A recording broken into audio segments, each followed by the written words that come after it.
Everyone, it's Brad here, and we're doing a little weekend recap. So this weekend we had the sneak peek for Clash of Rebellions, or Core, and we got a lot of new stuff, and we're actually really excited. This set was one of my favorite of the past, I don't know, 6 or 7. It's been a fun weekend. We got tons of new stuff to show you, and we'll just go through some cards we picked up and some things that we think are going to be really good. So, for starters, we got to finish our Infernoids. We got 3 Decatron, we got 3 Void Imagination, we got 3 Tierra. So, as you guys know, we've been really hyped about Infernoids. We actually have another set that we ordered off of eBay coming, so we both have completed sets. These cards are going to be actually really competitive because of Void Imagination, and lots of decks right now like to make extra deck monsters, so I can honestly see Infernoids being extremely present in this format. And along with Decatron, just fixed a ton of the deck's problems because it's a normal summon out to almost anything. Not many of you probably are even familiar with this stuff, but we got the Gem Knight cards. So we got 3 Brilliant Fusion, and I'm going to go over these because they aren't that used. 3 Absorb Fusion, and then we got Lady Brilliant Diamond, which is their new fusion. So I'll start with their new fusion, and it reads, must first be fusion summoned with the above materials, which is 3 Gem Knight monsters. You can only special summon Gem Knight, Lady Brilliant Diamond once per turn, and you can also special, if you soul charge, you can bring back 3 of it, but you can only do that once in that turn. Once per turn, you can send 1 face-up Gem Knight monster you control to the graveyard, and if you do, special summon 1 Gem Knight fusion monster from your extra deck, ignoring its summoning conditions. 3,400 attack, absolutely huge. It gets over almost anything. The one thing it doesn't get over is towers, unfortunately, but it does get over decisive armor. It can bring out things that get over. But yeah, it can also bring out things like Ruby, which gets over towers. I'm actually really hyped about these, honestly. They are a really fun deck. I don't think they're super competitive, but they obviously have a lot of OTK potential. If they have a 3,400 body, that can tribute anything to bring out something that has up to 2,900 attack, and then one that can boost the other's attacks. And we might do something with these, like an archetype series later. And then Absorb Fusion, it's a kind of a searcher for the deck. It says add 1 Gem Knight card from your deck to your hand. So you can add a monster, or you can add Gem Knight Fusion, and then you can apply this effect, fusion summon 1 Gem Knight Fusion monster from your extra deck by banishing fusion materials on your hand or side of the field. So in a tight situation, you can use it as a fusion, and then you can only use 1 Absorb Fusion per turn, and you can't special things besides Gem Knights that turn. But really good card, makes the deck a lot more consistent. And then probably the best card that's been overlooked in this set is Brilliant Fusion. Continuous spell, when this card is activated, fusion summon 1 Gem Knight Fusion monster from your extra deck using monsters from your deck as fusion materials, but change the attack and defense to 0 of the fusion monster. If this card leaves the field, destroy that monster. Once per turn, you can discard 1 spell card. The monster special summoned by this card's effect gains attack and defense equal to the original attack and defense until the end of your opponent's turn. So what you can do is you can discard Gem Knight Fusion and then pretty much just add it back to your hand. But this card is allowing you to go +4, which made the deck actually really good. And also, a lot of the cards are really old from the Gem Knight archetype, so they don't have the hard once per turn effect, so you can use their effects multiple times in a turn. Makes the deck actually really cool. Next thing we picked up, Chicken Race, or Chicken Games now, excuse me. And then we got our Super Terraformings to go with them. And then, along with Upstart, you can play a 31 card deck pretty much now. But also, I think Chicken Games, honestly, is a really cool card. Despite the FTKs and stuff that come around from it, it actually adds a lot of player interaction to the game. Because, for those that you don't know, I'll read it. The player with the lowest life points takes no damage. Once per turn, during your main phase, the turn player can pay 1,000 life points, then activate one of these effects. Draw 1 card, destroy this card, your opponent gains 1,000 life points, so you can control who has less life points. Really cool. And then you can't respond to the activation with cards or effects of this card. So, yeah, like if you leave this out, you can kind of it can let your opponent go plus off of it, but it also can add like weird life point like game changers, like not how the game has been regularly played. It's really cool. Yeah, it doesn't make just the 0 life points matter. It makes any life point number matter now. Really, really cool card. Also a common, which is another reason why I love this set. There was just so many good common cards.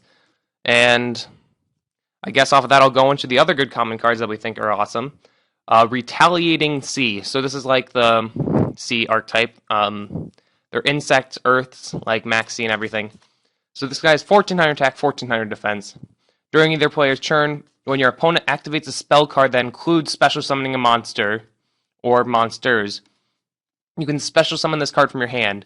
When this card is special summoned that way, any card sent to the graveyard is banished instead. So it's like a walking macrocosmos.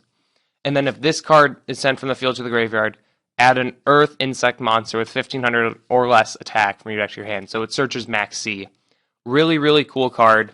And great against Nekroz, great against Shadalls. Yeah, pretty good against Infernoids too. Like, if they activate Reasoning, you special this. They banish all the things that were just about to mill. Really, really insane.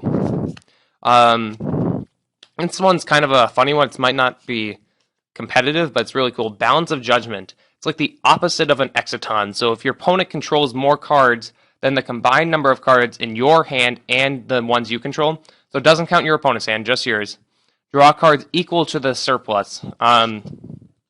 You can only activate one Balance of Judgment per turn. So the thing that we saw in this card is you can run cards that are good -1s, like Needlebug Nest, and then Scheduled Extinction. Yeah, just draw back all the cards. Yeah, and then you just draw back any amount of cards you lose. Or you can just not worry about your opponent going plus as long as they're playing like... This is awesome against Pendulums. Like, they have to commit to the board pretty hard every turn.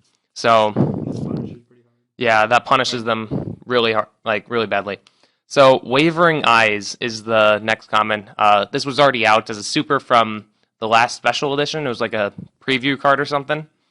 But for those that haven't seen it, I'll go ahead and read it. It's a quick play spell, and then it destroys as many cards in each player's Pendulum Zone as possible. Then apply the effects in sequence depending on the numbers destroyed. 1 or more destroyed, inflict 500 damage to your opponent. 2 or more destroyed, you can add a Pendulum monster from your main deck to your hand. 3 or more destroyed, you can banish 1 card in the field, non-targeting. 4 or more destroyed, you can add Wavering Eyes from your deck to your hand. So this is just insane, not only in your own Pendulum deck, like if you're just playing a Pendulum deck versus a non-Pendulum deck, because it searches one of your monsters, and then also burns sometimes. But if you're playing it in the mirror, you can disrupt your opponent's plays. You get to search for another one sometimes. You get to add a Pendulum monster from deck to your hand. Really, really cool card. Another really cool card that's also a common, Ferret Flames. So it's a trap card. I'll go ahead and read it.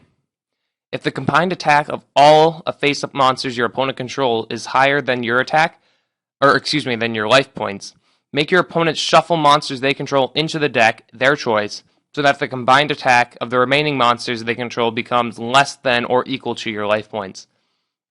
So situationally, this is going to stop you from getting gamed. Also can disrupt your opponent's plays by making, like if they bring out like Pendulum Summon 4, for instance, you can just make them put some of those back into the deck. Not the extra deck, but the deck. It's really, really cool. Let's see, next thing. We got an entire Cosmo deck. It actually isn't here with us. We lent it out to a friend who loves the deck, and he's playing it with at a tournament this weekend. But we picked up the Cosmo guys, Good Witch and Farm Girl, 3 of each, and then also all the rares to go along with it. Then we got tons of Ghost Ogres to go along with the deck, and E-Tellies too, but we lent out the E-Tellies. So yeah, that deck is actually, it's not sure if it's tier 1, but it's definitely a good deck. Like, Really cool. it's really cool because like all their boss monster is a floater. Is the coolest thing about it to me.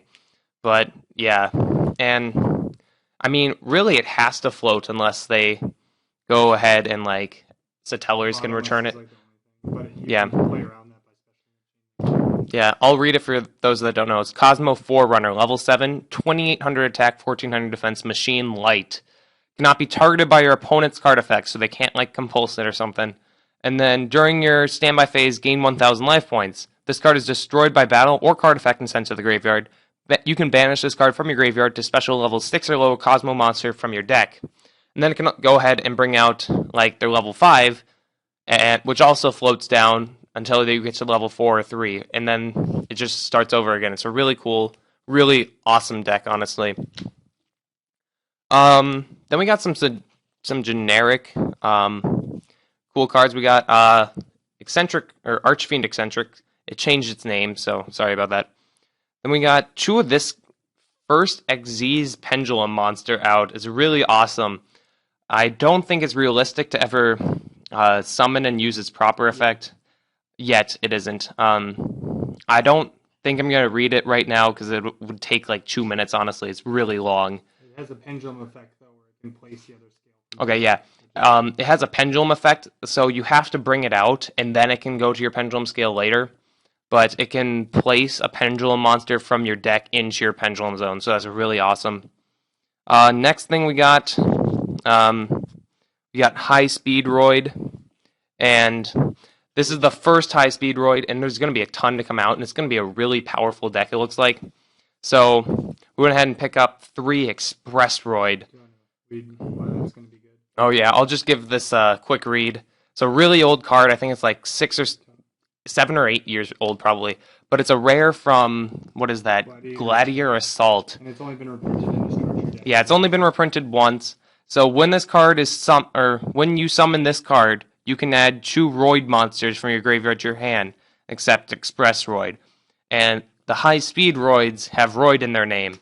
So if you... They don't normal summon. Oh yeah, and they don't really normal summon. So you can just go ahead and normal this, and then later in the turn, maybe you special another one and add 4 that turn. It's insane because this isn't a once per turn thing. And it's on summon, so they can't like stop it beside. But also it can miss timing if it is special chain link too. But you can avoid that. You can avoid that. Also this high speed road has a really long effect, so I won't go through that right now. Oh yeah. And then the next thing I got were 2 Ignister. I don't even have Prominence. Okay, yeah, the Burning Draco Slayer. And then also we got, I think, did we get 3 of them? We just pulled out 1, I think. Yeah. But we got 3 Luster Pendulum, the Draco Slayer. So this is the first effect monster of the archetype. I'm not sure if there will be more. And it's a tuner pendulum effect dragon light. It's like everything going for it in level 4. So And it's a meter, yeah. it's just a really cool card. But it's also really cool with some other pendulum monsters out, like Magical Abductor that just came out as a rare from this set. It's another Royal Magical Library. Yeah, it's pretty much another Royal Magical Library, except it is a once per turn, but not a hard once per turn, just once per turn you can activate this effect. These 2 form an engine where you can play this. They can't hear you. My brother actually is making a deck around these 2 because it's a really cool thing. And you guys will hear more about that later. The last thing I think I want to cover are another all common and rare archetype. It's Perform Mages, and they're just awesome. So they have a boss monster, which is rank 4 light spellcaster Xyz. That needs 2 spellcasters to make it. So during either player's main phase, you can detach one to target one face-up attack position monster on the field. Then this battle phase, it can make 2 attacks this turn, but destroy it at the end of the battle phase. So this is awesome. So you can OTK with it, and then you can also make your opponent not want to go into their battle phase. Like if they bring out a monster that's not that high of attack, but it's like something they need, you can target that monster, and then if they go into their battle phase, it's gonna die. Like they can't really stop that. Also, when this card in your possession is destroyed by battle or card effect, you can special a Perform Mage monster from your deck. So even if it gets warninged, you get to bring out 1. And it's 2,500 bodies, like the same stats as Utopia. It's really awesome. Next one, let's go with Perform Mage Damage Juggler. So 1,500 attack, 1,000 defense, spellcaster, light 4. You can discard it to prevent effect damage, or in either player's battle phase, you can discard it to stop the next, or to reduce the battle damage you would take from the next battle to 0. So really good at preventing yourself from dying. And also you can go ahead and once per turn, this is a hard once per turn, you can banish this to add a Perform Mage monster from your deck to your hand, except itself. Oh, did I say from hand? Yeah, okay. Yeah, it's banish it from your graveyard. So you're going to use both effects. Like, you can stop damage once, and then next turn you can go ahead and banish it. And also negates and destroys. Also, oh yeah, if it's negating an effect damage, it negates the card and destroys it. That's applying the effect damage. Next one, Perform Mage Hat Tricker. I'm just going to go over its first effect because the other one's kind of unrealistic right now. But if there are 2 or more monsters on the field, you can special summon this card from your hand. So if your opponent has 2 monsters, you can just summon this like a Cyber Dragon pretty much. Or, yeah, even if you have 2 monsters, you can still summon it. And then Spellcaster, Earth level 4. So really good at making their boss monster. And it's searchable again, so it's situationally like good for going into like Castell or something like that. Really, really strong card again. Next one, you guys have probably heard a little bit about this, is the Trick Clown. It has a Clown Blade. It was kind of a deck before Lavalval Chain got banned, unfortunately. But 1600 attack, so pretty big, 1200 defense, light level 4 spellcaster. So if this card is sent to the graveyard, doesn't matter where it's sent from, you can target one Perform Mage monster in your graveyard, special summon it, and reduce its attack and defense to 0. Then you take 1000 damage. You can only use this effect once per turn. So, even if he's the only Perform Mage monster in your graveyard, you can target him and bring him back. It's really, really cool. But the thing that's really cool about it is how well it combos with Heroic Challenger 1000 Blades. And when you take damage, you can and this card is in your graveyard, you can special summon this card from your graveyard, and you have to special summon to face up attack. So this guy brings himself for another one back. Then you get a special this, and it's pretty much a free rank 4. So they kill the rank 4, this guy triggers, and that triggers this guy. Really, really cool. I think that's about all we have to cover. Oh yeah, we won. Every single person we went with won the sneak peek match, and one of them won too. I won the flight tournament. I'm 7 times undefeated. Yeah, Secret Village is going to get a lot better because of these guys. You can't get rid of them. But yeah, I don't think I have a Secret Village on hand. It's somewhere around here. But yeah. Oh yeah, and then also that about covers it actually. Yeah. On this comment, oh yeah. Oh yeah. No, go back and watch our random video, our random battle video, and post a deck if you guys haven't yet. We've had 3 people submit decks. One person did it on Reddit, and then he submitted like 7, and then another person submitted one, then one just recently submitted another. So guys, we need more people to submit decks. But yeah, thank you guys for watching, and have a good day.